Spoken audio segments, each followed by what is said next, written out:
Alright, ladies and gents, I am back in Melbourne now. I've just finished the PT course.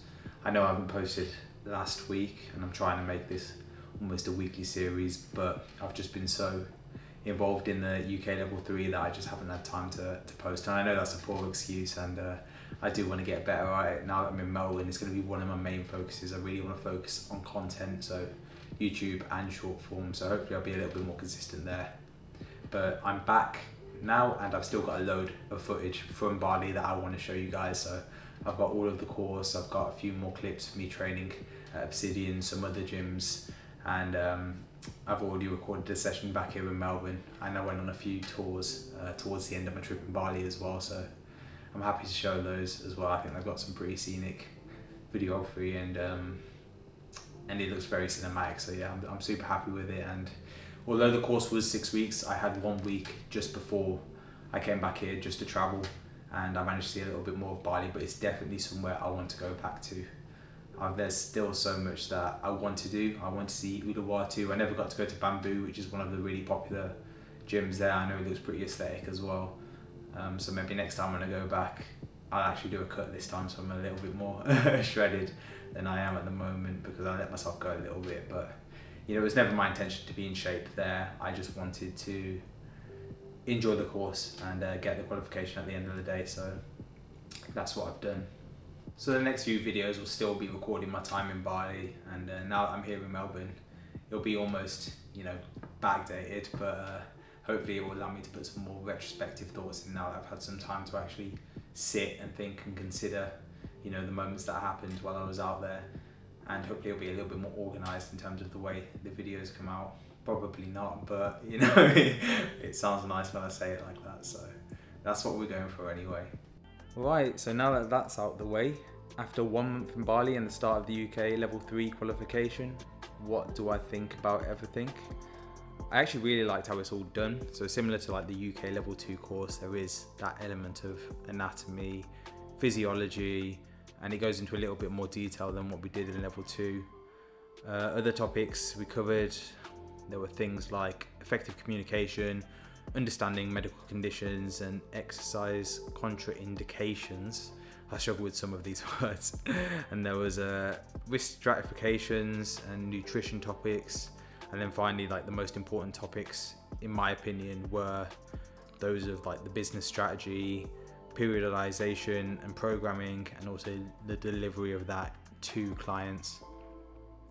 The actual theory that is taught in the course has to be consolidated in your own time. Like, I don't care what anyone says, unless you've got prior knowledge at a high level of these topics, like the anatomy and the physiology, or if you've done a previous course, you know, covering those topics, there is just too much covered to be able to remember it all to a satisfactory level during the course time itself. I mean, if you do want to be a professional, you're going to have to read, reread, and ingrain all of that content after the course is finished. And I've mentioned it previously, but the FDA are pretty good that they provide the manual, all the presentations, and all the exercises that you can do in class. They give you all of that so you can study it in your own time, and I do recommend study it, okay? Only when you understand something can you actually properly teach it. And as a coach, you should understand the key mechanisms and like the core components of what you teach. Simply providing like surface level information with no actual understanding, it's just stupid. It's ridiculously stupid, and it won't be beneficial for your client. It won't be good for yourself, for your own knowledge, and it definitely won't be good for your business. So take some extra time and actually consolidate all of that knowledge so that you're confident when you're actually talking to someone. For the business strategy component, it is kind of as valuable as you make it the time you spent doing it. So basically what they do is they sit you down in a classroom and they get you to envision your business strategy. So ultimately you can just get by if you don't really want to take it too seriously.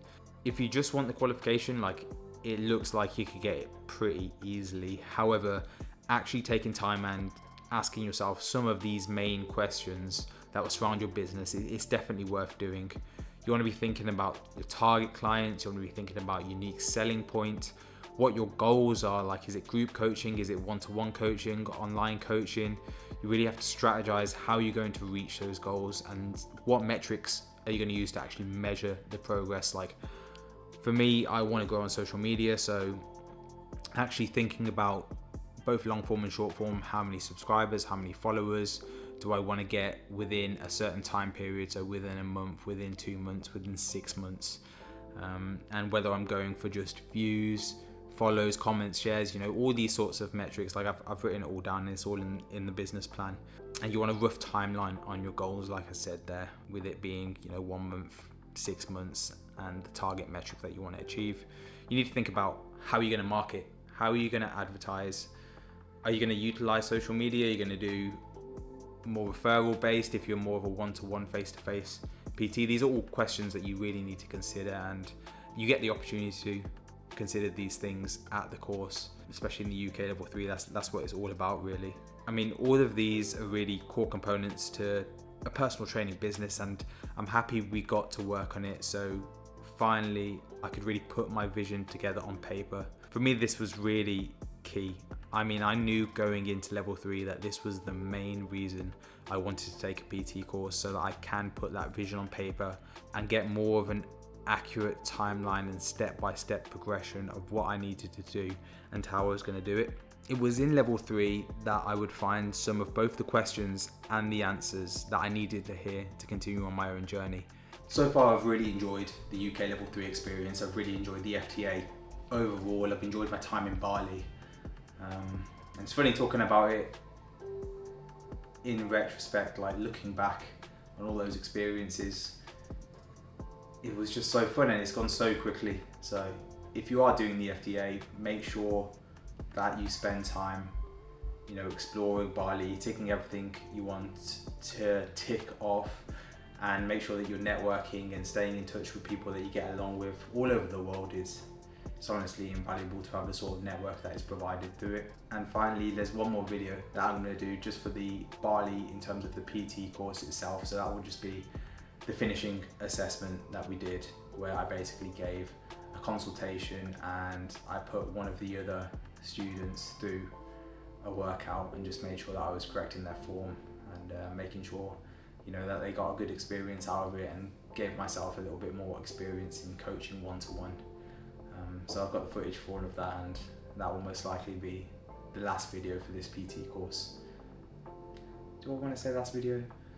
It might not be the last video. I have no idea. We'll have a look at the footage, and then I'll make a decision on whether it's the last one or not. But thanks for your time, and I know these videos are all over the place, but it kind of is what it is at the moment. So anyway guys, that's it for the end of this video. So thank you very much for following along, and I hope you're enjoying the story. I mean, I'm enjoying filming it, and I'm enjoying putting the videos together, and it's almost done now, and it is bittersweet, but I'm looking forward to implementing the good practices that I've got into the habit of doing with the camera especially, and the routine that I kept up in Bali. So we'll just keep on moving, and I'm happy you're sticking around to see what happens.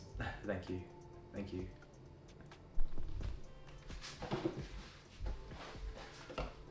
Alright, this is just going to be another test to see what the camera looks like there. Maybe is the glasses really going to be reflecting? I don't think it will be reflecting as much now, but worth a check to see how it looks. Got a little bit of hand room, got the light over there. Yeah,